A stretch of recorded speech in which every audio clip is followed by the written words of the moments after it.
pointed out to us that it's mere coincidence that Seaver happened to be here today. But April 26th, apparently, and we didn't know this, is Tom Seaver Day. And what do I mean by that? Well, from 1970 to 74, 4 times Seaver started on April 26th. What did he do on those 4 April 26ths? 4-0 with a 1.00 ERA, 36 innings, no walks, 25 strikeouts. If you do that math, that's 4 complete games, folks. That's just unbelievable. 1 and 2 to Valentin. I mean, it's not even conceivable that anybody's going to get to Al Jackson, much less Tom Seaver, the way the game is played today. 2 and 2 to Valentin. And, you know, among those complete games, how many shutouts?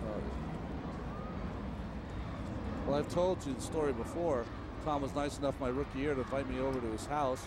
Went over and he said, yeah, here's some of my memorabilia. So there's one bureau. I opened the top drawer and there's all baseballs in the top drawer. I was like, boy, what are those? And he said, well, those are, you know, my shutouts. I collected all the balls from my shutouts.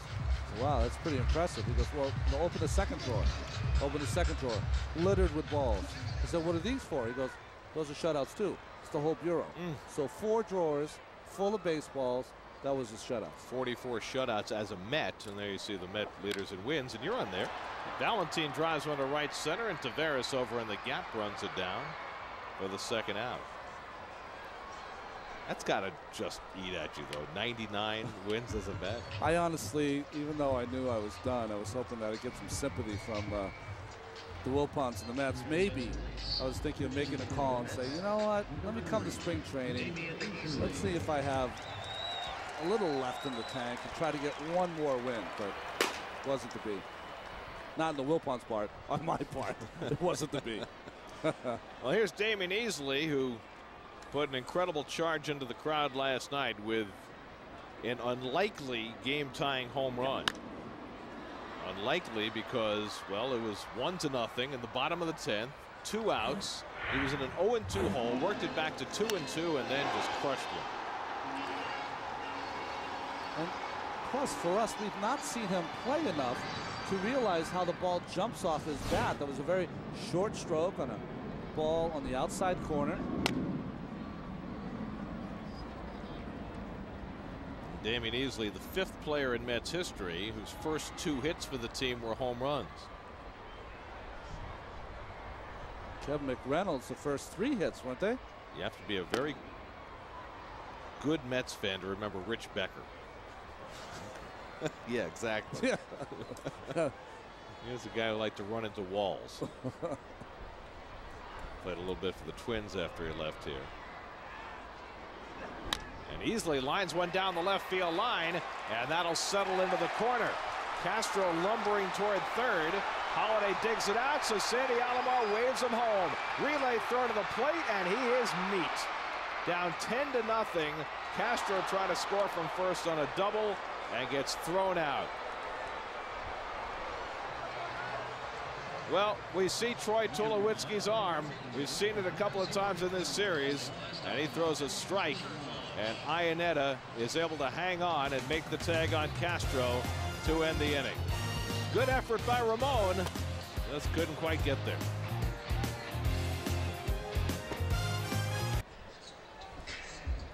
Let's check out the Mets' upcoming schedule. Remember, all Mets home games on SNY are available in HD, presented by IO Digital Cable to UC in HD. This weekend, the Mets are in Washington Friday night, Saturday night, Sunday afternoon. Then back home to play the Marlins Monday night, Tuesday night, Wednesday afternoon before they head off to Arizona and San Francisco. And if you're in the car, be sure to listen to every Mets game on Sports Radio 66 WFAN. And Ambiorix Burgos will pitch the 6th inning for the Mets. Well, remember that outing where Burgos had the bases loaded. Willie Randolph let him finish it up. Now here in the Mets, trying to give the bullpen a rest, get a couple innings here for the Mets in this lopsided game.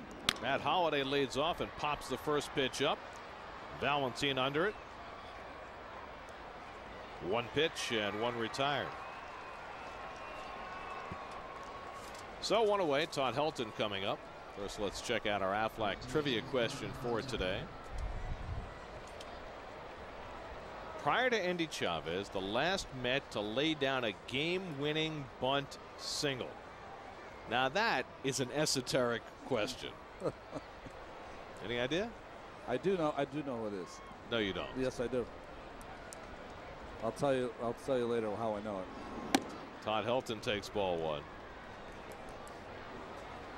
I mean, I could take some guesses, but it would be sheer guesswork. Or wrong. Now, you know, I remember a lot of infield grounders and such. One that comes to mind, a game against, I think it was against the Yankees a few years ago. Shane Spencer hit one about 3 feet in front of home plate. Swinging bunt. But that wasn't a hit. It was a fielder's choice. Helton 3 for 3, and he's driven in 3 runs. But an actual bunt hit. I've seen a game, and you know. I do know. It wasn't you, was it? No, it definitely wasn't me. Just making sure. John Mabry waiting on deck. And now it's 3-1 to Helton. Had a little trouble sleeping last night, so I spent some time on the computer. I see. And I lost my window last night. Got a small window to fall asleep in. 3-2 to Helton. By the time I got home and I missed that window, I said, well, I'm in trouble now. So instead you educated yourself. Yeah, I just, Work in progress. Yeah, that's going to look ugly by the end of the day. And Helton lines one into right field, and he's 4 for 4. Green tracks it down in the gap. Helton heads for second, and Green's throw arrives too late.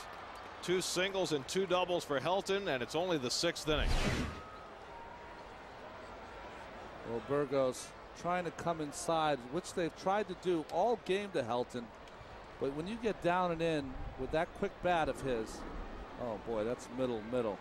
He almost fell down with that hard swing. He's just a great hitter. I mean, you can argue that Coors Field has bumped his numbers over the years, and it has. I mean, he has absurd numbers at Coors Field, but he's just a great hitter. And if it wasn't for his contract, he'd be somewhere else with someone. It's just he's making so much money.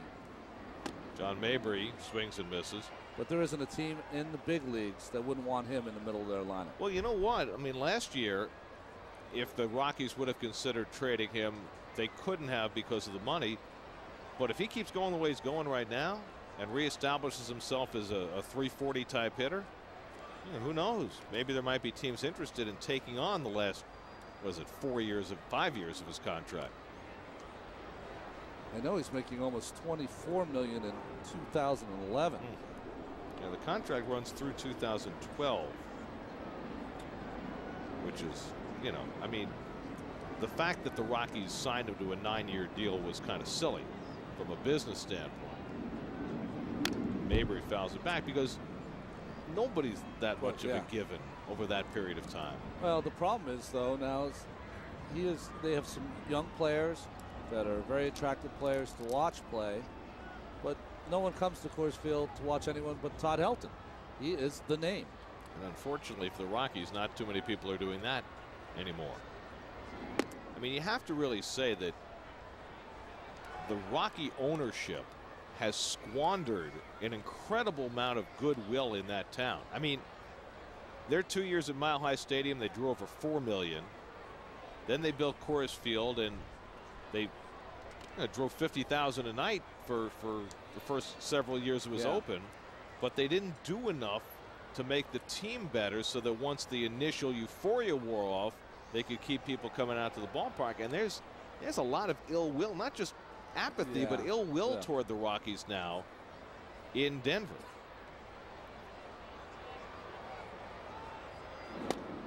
Three and two to Mabry. And I think they made some strange decisions in the way they wanted to build their team. They tried to change it back and forth to make it a team where it was pitching rich. Then they wanted to make a team, well, let's go back to the Blake Street Bombers kind of team that hit a lot of home runs. And that's really what the people in Colorado want to see. You know, humidor or less. They want to see that Coors Field. They want to see games 10-8. That's what they grew up on. That's what they like to see. Well, you know, when they had Dante Bichette and Vinny Castilla and Larry Walker and all those guys, Andres Galarraga, hitting home runs there, they had their most successful year as Mabry bloops one into shallow center, and that'll fall for a base hit, and it'll chase home Helton with the 11th Colorado run. Mabry with his 4th RBI of the day. 11-0 Colorado. Well, another jam shot. Good pitch by Burgos, but Mabry, this is Mabry's day. I see. Bloops one into center field. But you know, the Rockies made the postseason in their 3rd season. Yeah. 1995, they were the wild card team in the National League with all those bombers, without a whole lot of pitching. Brad Hopp is 1 for 3.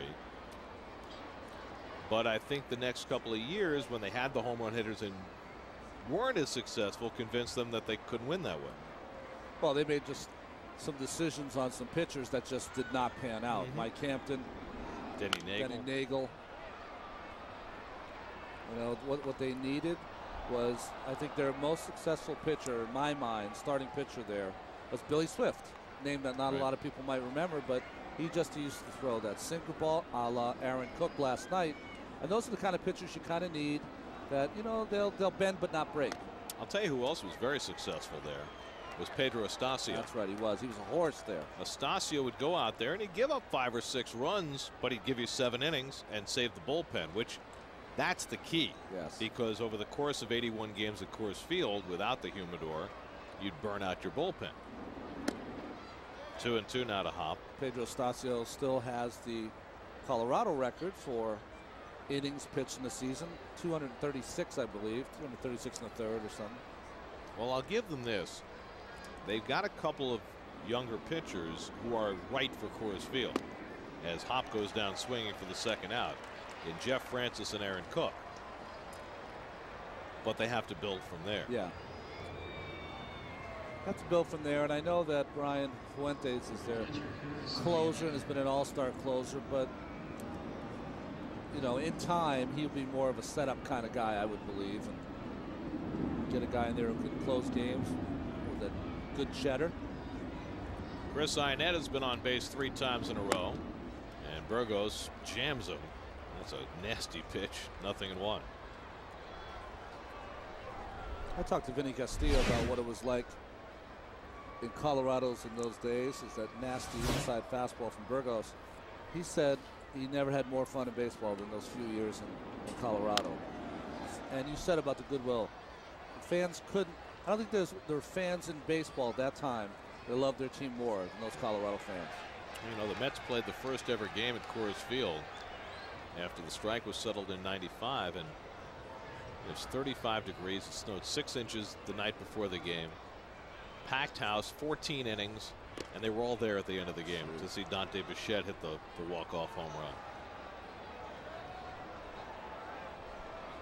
And it's just not the same there anymore. It's still a great place to watch baseball games. Beautiful setting, beautiful ballpark, right downtown.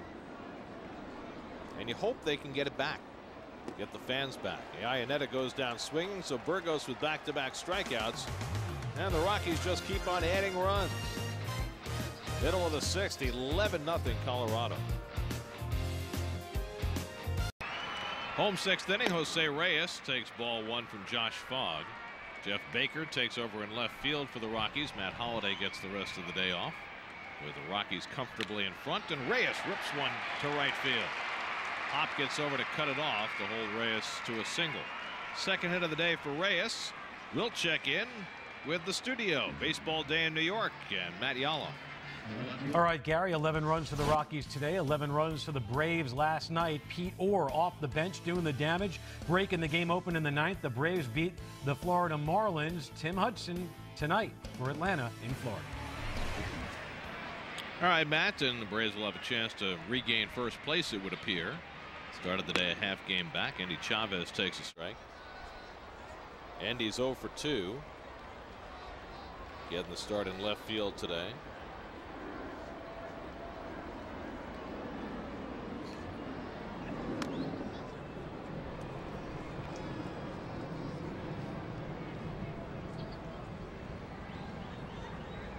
Carlos Beltran on deck.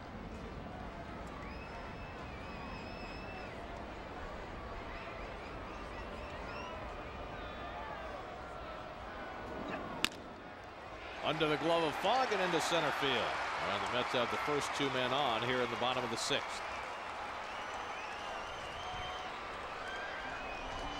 So that's 6 hits off Fogg. It's a good sinker down by Fogg, but you can see he's upset, but Chavez able to get that up the middle. A little mini rally here for the Mets. So here's Beltran, who's 1 for 2. Single to right his last time up.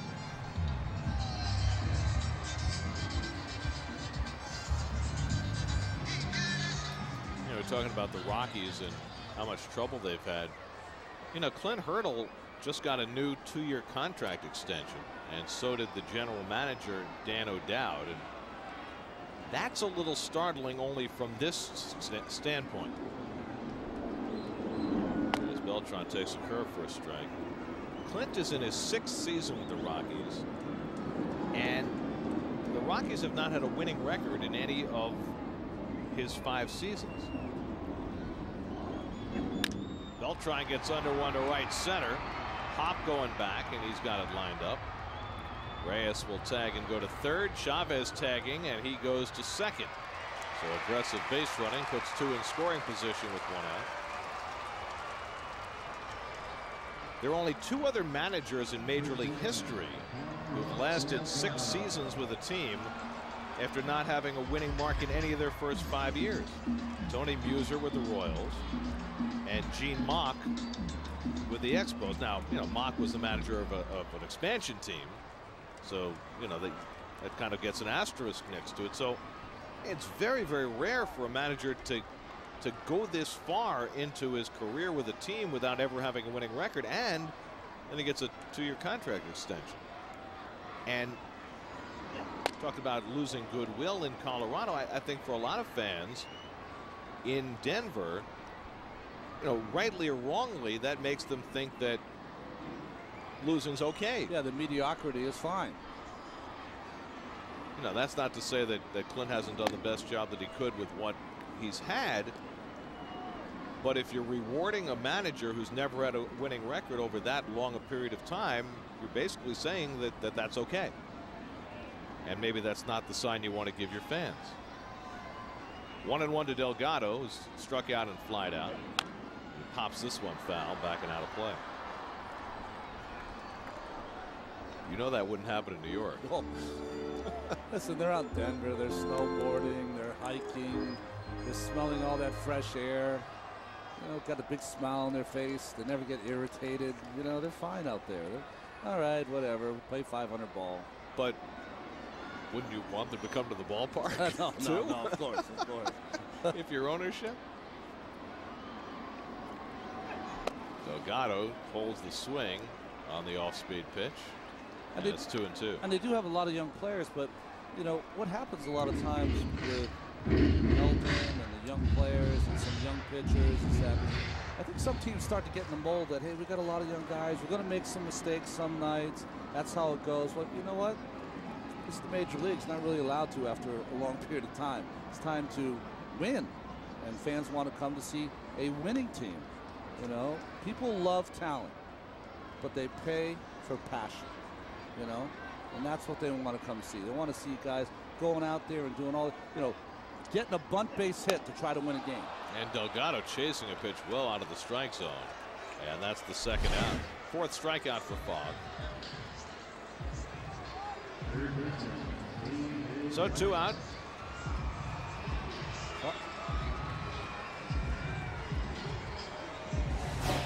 Let's check in with Kevin Burkhardt. Kevin? Guys, there's been a lot of talk lately about slumps, especially with Carlos Delgado and David Wright. Willie Randolph, in his chat with the media today, wanted to know what we all thought a slump was. And he says Delgado, in his eyes, certainly not in a slump, hitting the ball very, very well. And he wouldn't use that word with David Wright either. He said David is almost there. And just because he's not getting the hits doesn't necessarily mean he's in a slump. He thought that his mechanics and his approach are pretty conducive to not getting into a long slump. Now, the one good sign which he thought was last night, and Gary, you talked about this in the 9th inning when he drew that walk. He said that was a very good at bat, and he said walks usually mean you're coming around. So Willie, although the power numbers aren't there, still pretty encouraged by what he's seeing from David Wright. Well, that great at bat and walk means that you're seeing the ball better. But I think it's kind of a psychological play by Willie Randolph because he knows what a slump is. But I think it's a vote of confidence when you don't use that word in relation to your players when they're struggling. You know, there were 3 or 4 days there where David just looked awful at the plate. I mean, he was not able to handle the ball outside. He was reaching too far for pitches. He just looked off balance at the plate. And last night he looked better, without question. But, how long do you have to look bad before it becomes a quote-unquote slump? It's just, it's semantics. And Wright draws the walk to load the bases. So the Mets trying to fight back down 11-0. And Sean Green will bat with the bases loaded and 2 out. I mean, last year when Carlos Delgado went through that 2-month stretch, that was a slump. Yeah, absolutely. Absolutely. I think it's doesn't have to be 2 months either. Really, it's really how you're swinging. You might not be able to explain it if you're a layperson, you don't play the game, but fans who have watched David Wright play and hit, you can just see it. You can see that he's a little out of sorts, or he's a little behind the fastball, or all those little indicators to let you know that he's not on top of his game. Green is 1 for 2 at a base hit his last time up. And Fogg goes away 1-1. And conversely, you can be getting hits and kind of be in a slump because you're not swinging the bat well. You're just hitting some dinkers here and there. Right, and you can not be having hits and not be in a slump. Like Moises Alou was the first week. 2-1 to Green.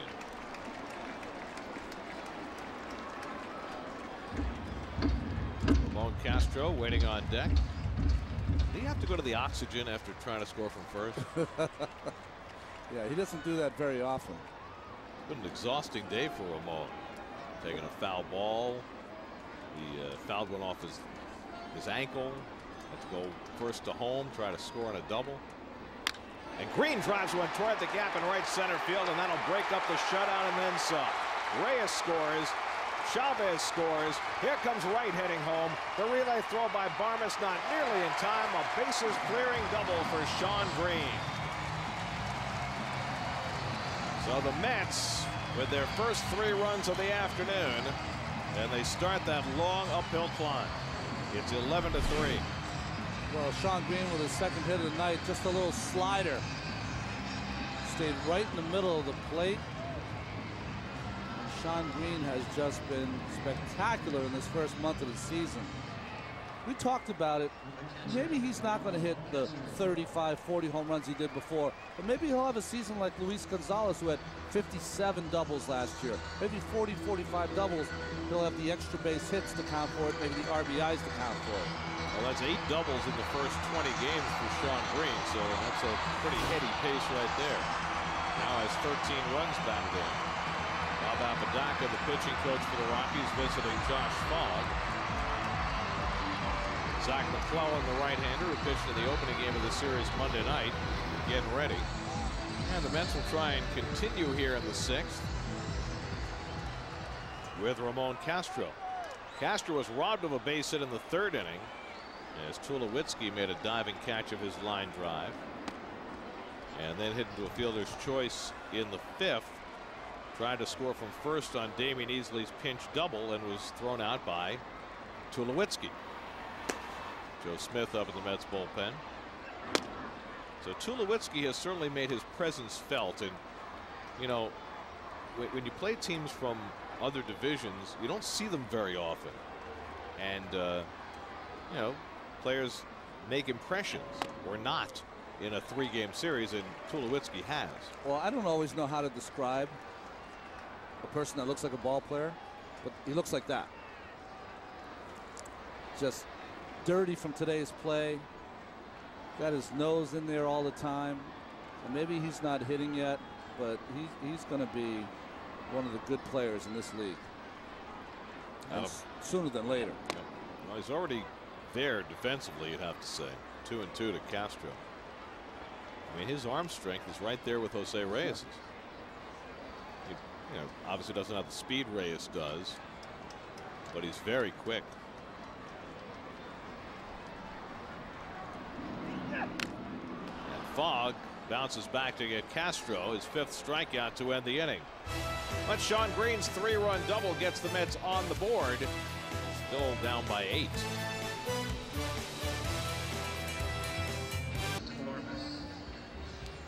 Let's enter our Aflac trivia question, which Ron knows the answer to. Last Met to lay down a game-winning bunt single. Who was it? I believe it was Billy Spires. Billy? How? That's amazing. Roger Cedeno scored. And the reason I know it is because when I was on the computer, I was looking up some things, and someone sent it to me. It was a good friend of mine from Boston who really into baseball and loves looking up little things like Marty Noble, the great writer here, does. And he said, that's what he said to me. Ryan Thompson scored. Sorry, Roger Cedeno, not Roger Cedeno. That's very good. I'm very impressed. 0-2 to Clint Varmus. So it doesn't happen very often is the answer. It's 12 years ago. I don't know. It sounds like I have a creepy friend who loves baseball too much. Good pitch there from Burgos. Good slider. Billy Spires, good little left-hand hitter. Was hurt most of the time he spent with the Mets. Went to the University of South Carolina, if I'm not mistaken. Yes. I know him because he went to college with my younger brother at University of South Carolina. I used to go and see them down there and take the team out for a steak dinner, which they wouldn't always get down there. Burgos with his 3rd consecutive strikeout as he gets Barmas for the first out of the 7th. Burgos is looking sharp with that slider, little one. It's nice when he has that little tight slider because the key for him is once it gets too big, the hitters really just lay off it. Here's Josh Fogg, 2 for 3 at the plate today. He scored a couple of runs. It's been a big day for the Rockies. 11 runs and 16 hits, and Burgos buzzes them. Ill intent? Well, I personally would have done it after he squared around the bunt when it was 9-0. But I think there was no ill intent on Burgos there. He just tends to be wild sometimes. It's the best defense, isn't it? Yeah. I'm just wild. Behind the mound, and Valentin and Reyes. Valentin's got it 2 away. So 2 out and nobody on. In 2007, the Mets and Sportsnet New York are teaming up to strike out cancer. For every K the Mets pitching staff registers, Hyundai, the Mets, and Sportsnet New York will make a donation to the Hope and Heroes Children's Cancer Fund. If you'd like to help, please go to www.hopeandheroes.org. Willie Taveras already has 3 hits today. He's scored 2. He's driven in 1. 2 of his 3 hits have come on bunts. And that's par for the course for Mr. Taveras, who can run like the wind.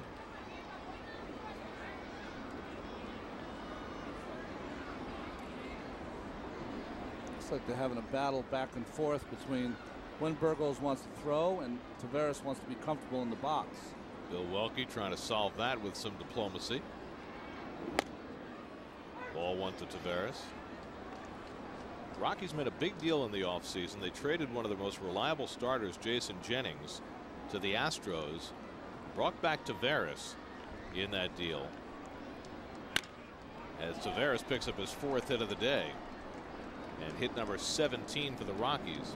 They also brought back a young pitcher named Jason Hirsch, who we saw with the Astros last year, and he's pitching very well and might be the key to that deal.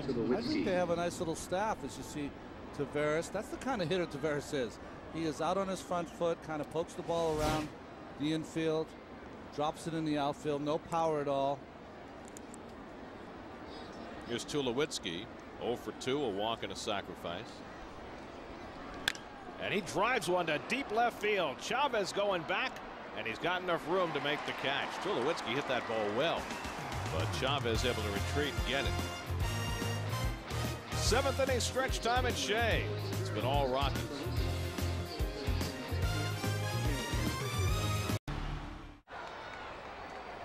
Home 7th inning. Jose Valentin leads off against Josh Fogg, who's gone all the way, and he cranks one in the air to right. And Brad Hopp is under it. 1 pitch and 1 out in the bottom of the 7th.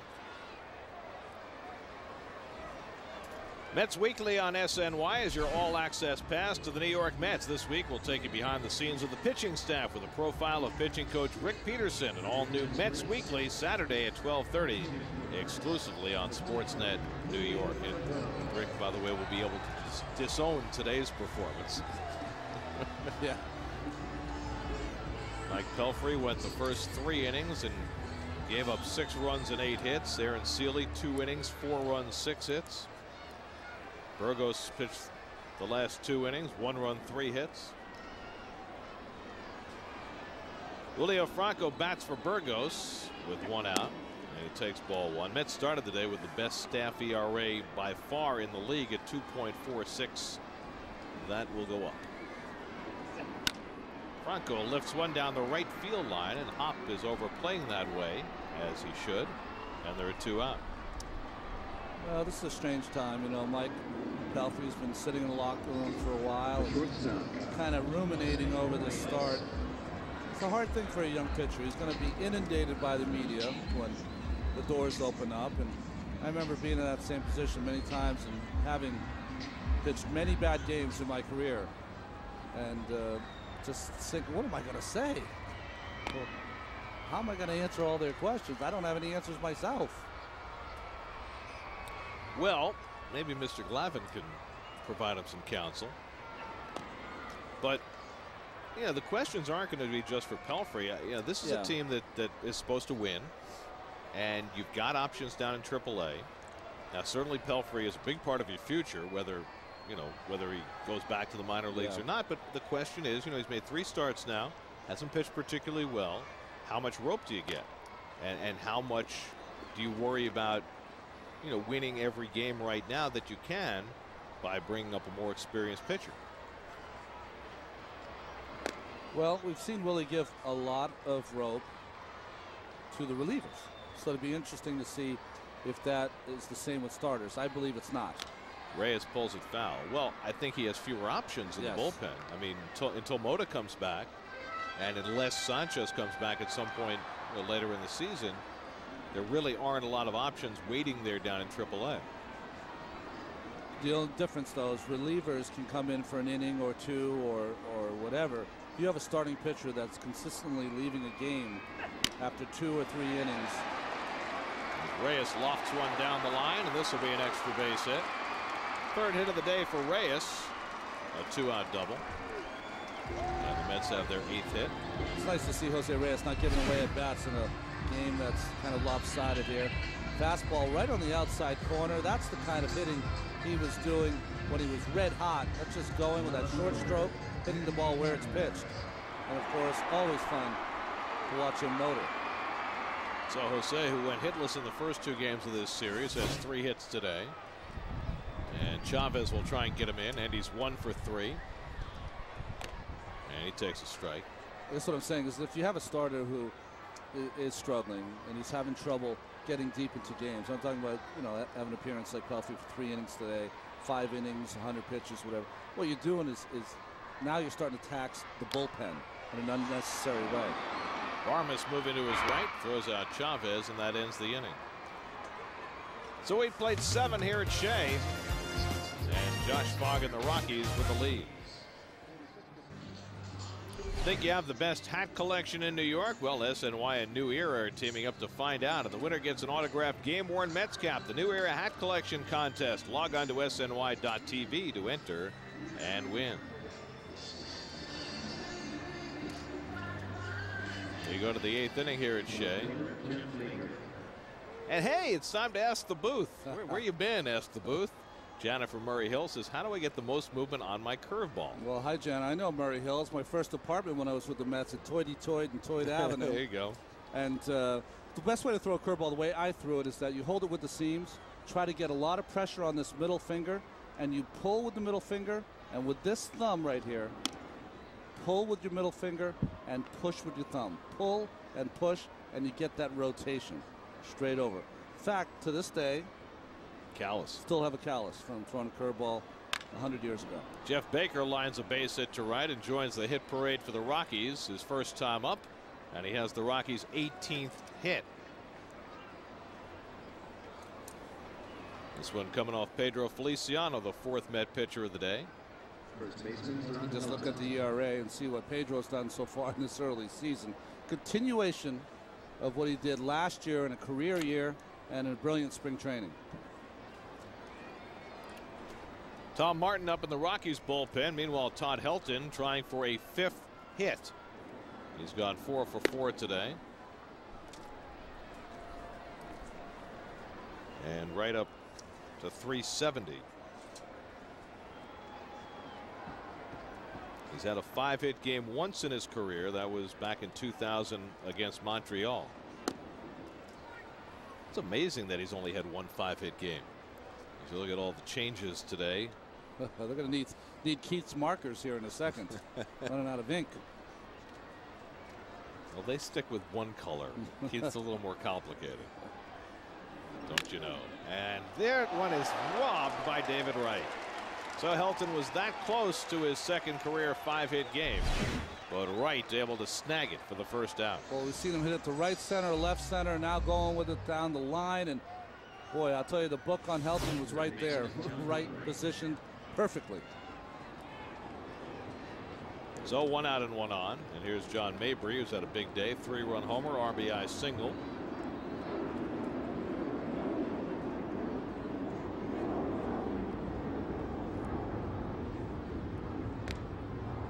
Takes a strike.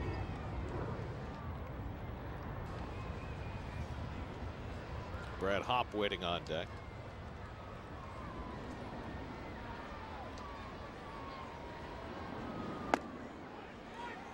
And Feliciano ahead on Mabry, 0-2.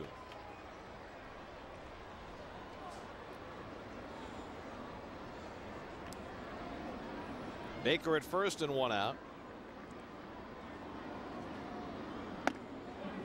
Breaking ball misses. 1-2.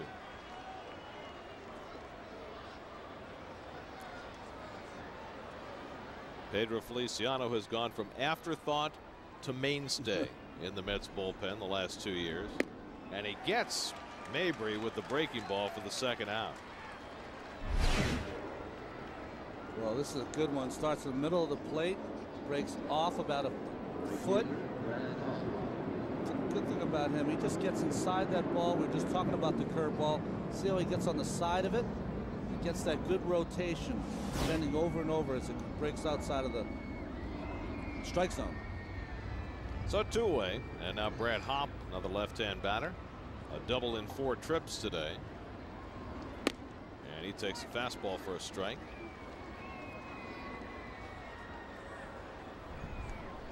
Well, the Mets have been pummeled today for 11 runs and 18 hits, and it started early as the Rockies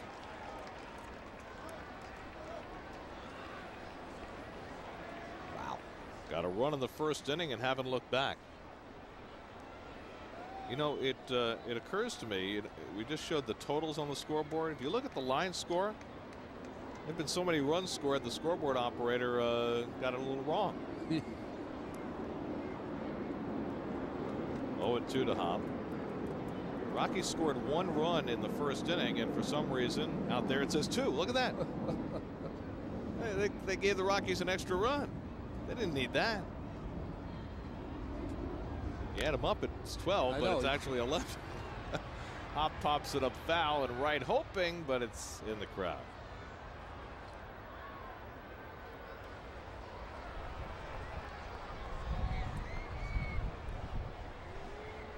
You know, records are made to be broken. Remember a couple of weeks ago, Glavine faced Jamie Moyer, and it was the combined oldest age of 2 starting left-handers ever to face each other. You know how long that record lasted? How long? 2 weeks. Because last night David Wells faced Randy Johnson. Oh, I thought that was the biggest weight differential between pitchers. 1-2. Well, they both pitched miserably. Randy his first start of the year, and Wells. They both gave up 5 runs. Wells came out on top in that game, but they're both 43 years old. Wells, in fact, will turn 44 next month. 2-2 to Hop. So another record out the window. And you know, we were talking about it last night about players playing longer, and all those, you know, age records, longevity records, they may all fall in the next few years. Breaking ball, and Hop fouls it off. Yeah. David Wells had a good comment last night. He said, well, it was just who gave up the less runs. It wasn't because I think Wells gave up 5 in 5 innings, and yep, Randy gave up 6 in 5 innings. 6 in 5. So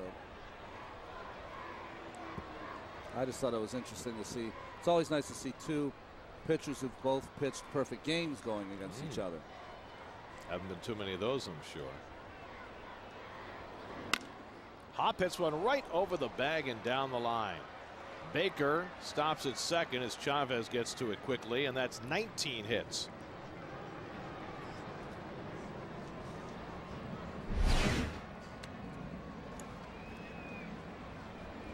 Well, again, just like Helton, going the other way, right off the line where he should be, just well placed by Hop. So the hits just keep coming for the Rockies. Chris Iannetta, 2 for 3 and a walk. He was in a deep slump coming into the day.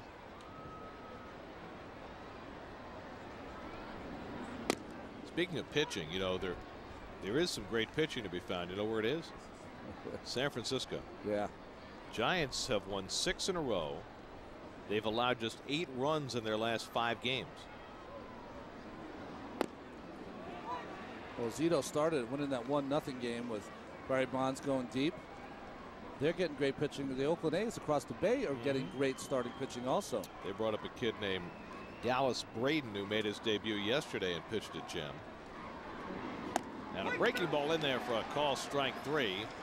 And so Feliciano with his second strikeout works around a couple of hits. Mets come to bat in the bottom of the 8th inning with Beltran trailing 11-3. Get to Shea in 2007 for more thrills and good times with Mets season tickets and plans, which include exclusive postseason ticket purchase options. Get your season tickets and plans at Mets.com or call 718-507-TIXX. The 2007 Mets, your season has come. Veteran left-hander Tom Martin takes over the pitching for the Rockies. Well, last season wasn't a great season for Tom Martin, but he does appear in a lot of games. 68 games last season. He has been a starter early in his career, and now is mostly a specialty left-hander. Mets had Martin in 2001. He pitched briefly and ineffectively for them. Beltran 1 for 3, pulls one foul. But you know, Martin then went to Los Angeles, and he had a couple of terrific years with the Dodgers in 03 and 04. Wound up in Atlanta, then got released by Houston in 05, but picked up by Colorado last year. He'd been on the disabled list until yesterday and was just activated. So this is his first appearance. Carlos Delgado to follow, and then David Wright here in the bottom of the 8th. Mets down 11-3. And Beltran whacks one to left field. Baker retreating, and it's over his head. Short hops the fence, and Beltran cruises into second base with a stand-up double. 8th double of the year for Carlos. His second hit of the day. Just a fastball right down the middle from Martin. Trying to go outside, but anything up in the strike zone to Beltran is going to be hammered, left side or right side. Beltran has hit the ball so well right-handed early this season. Came into the day hitting .478 as a right-hand batter, and he's got 2 more hits today. So here's Delgado, 0 for 3 on the day, and he struck out twice. And he pops the first pitch up. So it's still difficult for Delgado. And Tulowitzki's got it 1 away. Let's check in with the studio. Baseball Day in New York update and Matt Yeloff. All right, Gary, last night it was the Nationals and Phillies, and Wes Helms breaking things open in the 8th inning in a tie game, tied no more. Phils win 6-3. They've put together now 4 wins in a row. Tonight it's Lieber against Patterson. All right, it'll be the second start for John Lieber tonight after he got moved into the rotation and Brett Myers got bumped to the bullpen, and Lieber was great his first time. And the Phillies are on a roll all of a sudden. Here's David Wright, 0 for 2 and a walk.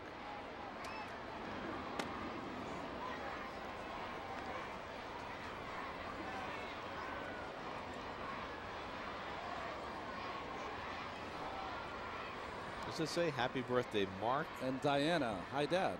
Nice. Covered everybody there.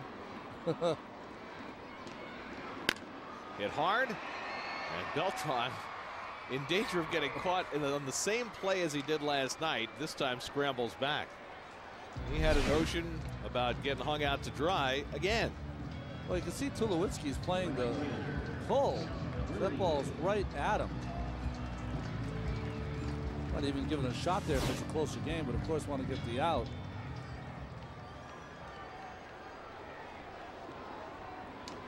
Trying to explain to somebody what he was thinking. No one's listening. Here's Sean Green, who had a 3-run double for all the Met runs today. And he takes ball 1. No one's listening. No one's buying it. Well, this was last night. And whatever he was thinking last night, he was thinking it again today, but thought better of it. There's a strike, 1-1. Basic rule of thumb is balls hit in front of you, you don't go. And if it's hit right at you hard, you don't go either, because especially with a guy like Tulowitzki, you got to know the arm also. That kind of arm, he's going to peg you at third. I'll tell you who was great at making that play at third was Ray Ordonez. When he played short and Edgardo Alfonso played third, I can't count the number of times that Ray would go in the hole and throw out a guy at third base. And Alfonso always knew to get to the bag rather than go for that ball in the hole. Green fouls one away. For 3 or 4 years, there was nobody more fun to watch in the field anywhere in baseball than Ray Ordonez. And once he got hurt in 2000, even a shade before that, his skills had already begun to erode. But now tell me, would he make that play not only in that instant, but would he make it because he knew he couldn't get the guy at first on maybe a ball in the hole that could be a base hit at first? Absolutely. But instead make the play at third? Absolutely. Wow. And the curveball in for a call, strike 3. Green down looking, and the Mets are done in the 8th. A leadoff double, but nothing more. We go to the 9th at Shea, 11-3 Colorado. Let's check out our Toyota scoreboard. The only other game this afternoon is in a rain delay in Chicago. The Brewers looking for their 5th straight win. They are 13-7 to start the year. Everything else tonight, the Braves will be in Florida. Tim Hudson trying to back up that tremendous performance against the Mets in his last start. Great pitching matchup in Arizona. Jake Peavy and Brandon Webb. And how about Braden Looper for the Cardinals? 3-1, 2.08 to start the season in his first year as a starting pitcher. Has not had one bad start yet, as we see Joe Smith on the mound. The pitch to 9th for the Mets. Got his first win yesterday. Got the final 2 outs in the top of the 12th. Took him all 3 pitches. And he got 3 balls as souvenirs. Clint Barmas takes ball 1 from Smith. Barmas has not joined in the festivities for the Rockies today. He's gone 0 for 4.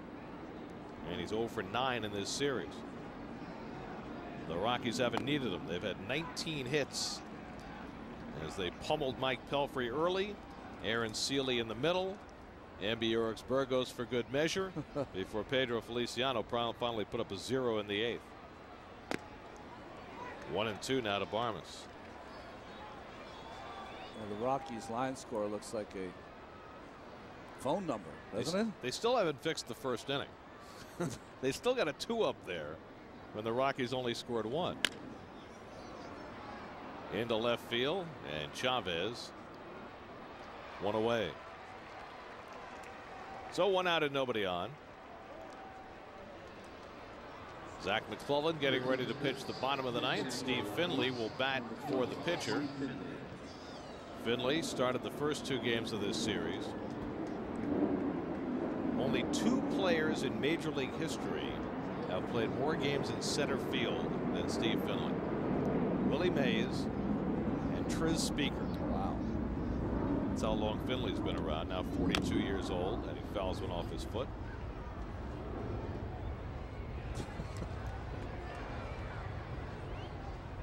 That'll make you laugh, right? You come in 11-3 game, taking at bat for your team, and you foul one off your ankle right away. Finley never smiles during a game. I think that's the first time I've ever seen him smile during a game. Yeah, he's very stoic usually. Yeah, good off-speed pitch by Joe Smith, and it's 0-2. See what you got yourself into, Steve? You wanted to get an at bat, maybe get the team's 20th hit. 5-time Gold Glove winner. He's hit over 300 home runs in his career. And Willie does not like to lose. He's not making plans for the off day tomorrow, you can be sure of that. In the air to center field, and Beltran in a couple of steps. And Smith has retired the first 2 on fly balls. Did you ever notice that the teams are winning? Coaches are all close together and are doing a lot of talking, kibitzing back and forth. Center fielder, you ever look at a team that's Tavares. losing? The other coaches don't even want to be near the manager. Like, it comes over, they kind of look the other way, pretend they're doing something. Players too. Players too. Especially occasionally you got a guy on the team who just can't stop chirping. Ray Knight was like that. Here's Willie Tavares, and he lines a base hit, and he's got a 5-hit game, the first of his career. Beltran gets over and cuts it off, so Willie Tavares having himself a monstrous day. 5 for 6. Well, this is his game. Line drives, short cut. Hard to believe he's only hitting 236 coming into this series. This game began to tumble down back in the 3rd when Tavares laid down a bunt that Mike Pelfrey was slow getting to, couldn't throw him out, and the inning exploded on Pelfrey from there. And Tavares has kept backing it up from there. 5 straight hits in his first career 5-hit game. Tulowitzki 0 for 3 with a walk and a sacrifice. So 20 hits for the Rockies today. It's a nice round number if you're the Rockies, and a big stone around the neck if you're the Mets pitching staff. 2-0.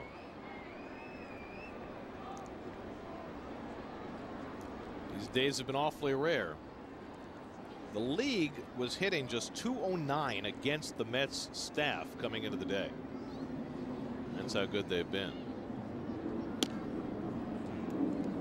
3-0 now to Tulowitzki.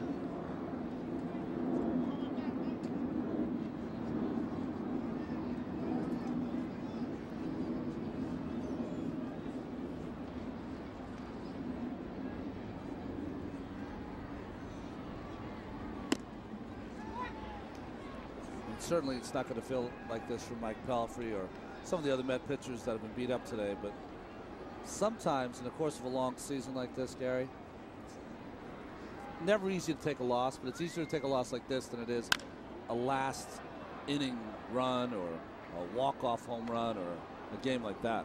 Well, you know, we were talking near the beginning of the game about the Rockies and how badly they've needed wins and how dreadfully disappointing last night had to be for them. 1 strike away, nobody on base, their closer on the mound, an all-star, and to lose that game in that fashion was horrible for them. And Smith gets a call 3rd strike to Tulowitzki, but the Rockies have bounced right back, and it just proves the old adage: momentum's only as good as your next day's starting pitcher. Never proved better than today. We go to the last of the 9th inning on our Kia Wednesday game of the week.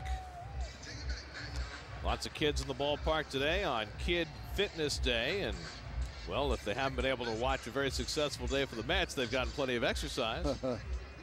Got them jumping around up there, eating healthy snacks.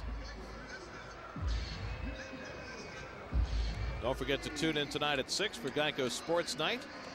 We'll go in the Mets clubhouse for a reaction. The Yankees come on home after their 5-game losing streak. And the Rangers get set for round 2 in Buffalo. All tonight on Geico Sports Night. Zach McClellan on to pitch for the Rockies, and Ramon Castro rips the first one foul. Well, they got McClellan from Kansas City in 2004. He's been in Colorado Springs the last couple of years. But they changed him from a starter to a reliever, and so far so good for the Rockies. Brought him up about 9 days ago, and slider in for a strike to Castro, who's gone 0 for 3 today. Valentin to follow, and then the pitcher's spot. 1-2 to Castro. Let's check in with Kevin Burkhardt. Kevin. You know, guys, talking with Rick Down earlier, I think one of the keys to Ramon Castro's success early season here at the plate is the fact that he's really keeping his head on the baseball at all times. And I know it sounds simple, but, you know, Rick said he's always liked the swing. He's always been a powerful guy, and he really didn't have to change anything with his swing. He said he has a tendency, because you don't play every day, to pick your head up here and there. So he's really worked hard on that. And Castro, every post game this year that he's had a home run, has said, hey, I credit Rick Down. So hasn't worked today, but he's really just stayed a lot more focused this year, and the results are there. All right, Kevin. Not much has worked right for the Mets today. Yeah. One swing by Sean Green produced 3 runs. Otherwise, it's been a rocky day. Jose Valentin 0 for 3 takes a strike. Well, the Yankees play in Yankee Stadium. The Blue Jays tonight. They'll miss Roy Halladay, who had one of a Roy Halladay kind of outings yesterday. 8 innings, gave up a few runs, 3 runs, but no walks and 10 punch-outs. Moises Alou on deck to pinch hit. They have A.J. Burnett tonight, right? Yes. As Valentin punches one to center, and it falls in front of Taveras for a base hit. And the Mets have their 10th hit of the game. So 1 out and 1 on. And Moises Alou will come up to pinch hit. Alou getting the day off today after going 1 for 5 last night. 3rd in the National League in batting with that .382 average.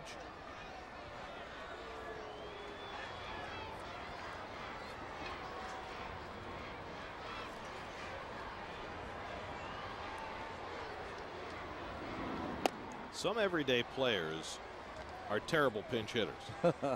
Not Moises Alou. Lifetime as a pinch hitter, he's a .321 batter, 3 career pinch hit home runs. Last year he went 4 for 6 with 2 home runs as a pinch hitter with the Giants. He's just a hitter. Well, we showed the graphic the other day what he hits by month in his career, all around 300. This guy wakes up and hits 300.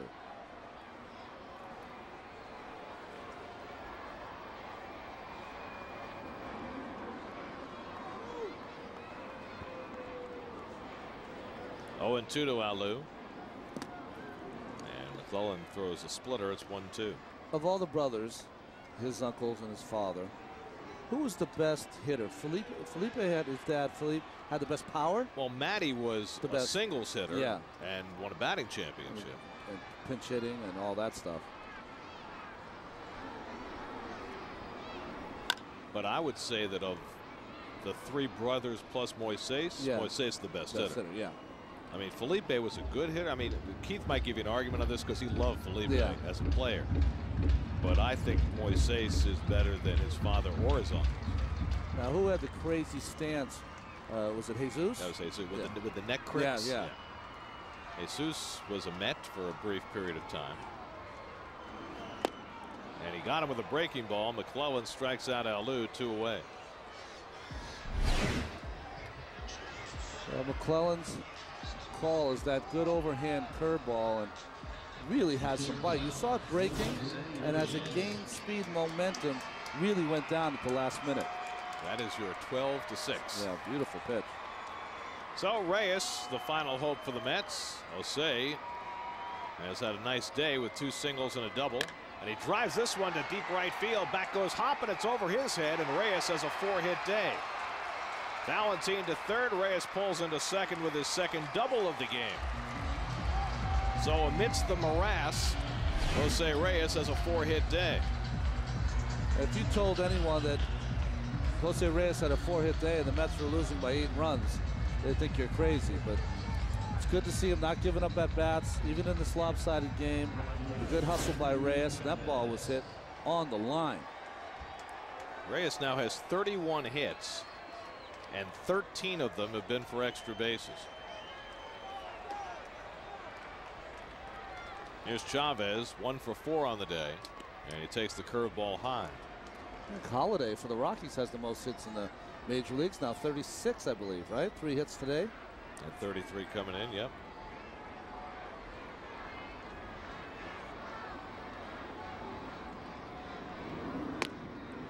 One and one to Chavez.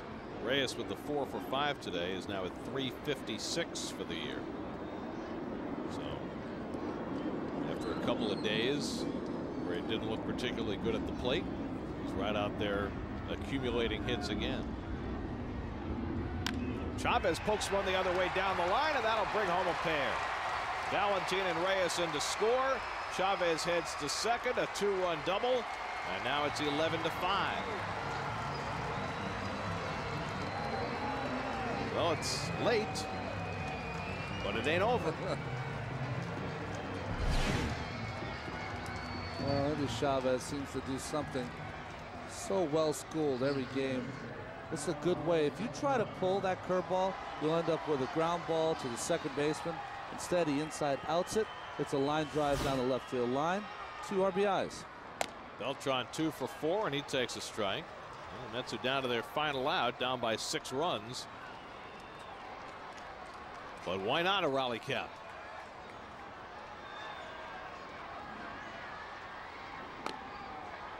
One and one to Beltran. And the Rockies bullpen's going to get busy just in case. He's got Brian Fuentes up. How about that? Well, when you have an 11-0 lead, it's a game you absolutely positively can't lose. Could ruin your entire season. So Glenn Hurdle gets his closer up. Did you have rally caps when you were a kid coming to Shea? No. No such thing, right? That's an 80s concoction. Okay. 1-2 pitch. Curveball hit toward the hole, but Tulowitzki runs it down. Crossbody throw. Can't. Oh, he got him! And the ball game is over. Very close play. It looked for all the world as though Beltran beat it. But Rob Drake said no. Hate the Drake. Oh, fine play. Look at that strength of arm. Going away. Being able to throw it back to Helton. And he was safe. Easily safe, yeah. He was definitely on the safe. bag. Not even close. That's a 6 p.m. flight out of JFK for the umpires. Hate the Drake. Well, if it were a closer game, Willie would have been out there in Drake's face, I would imagine. But that was a Don Denkinger call. But it was all Rockies today, as the Rockies pound out 20 hits and win it in a walk.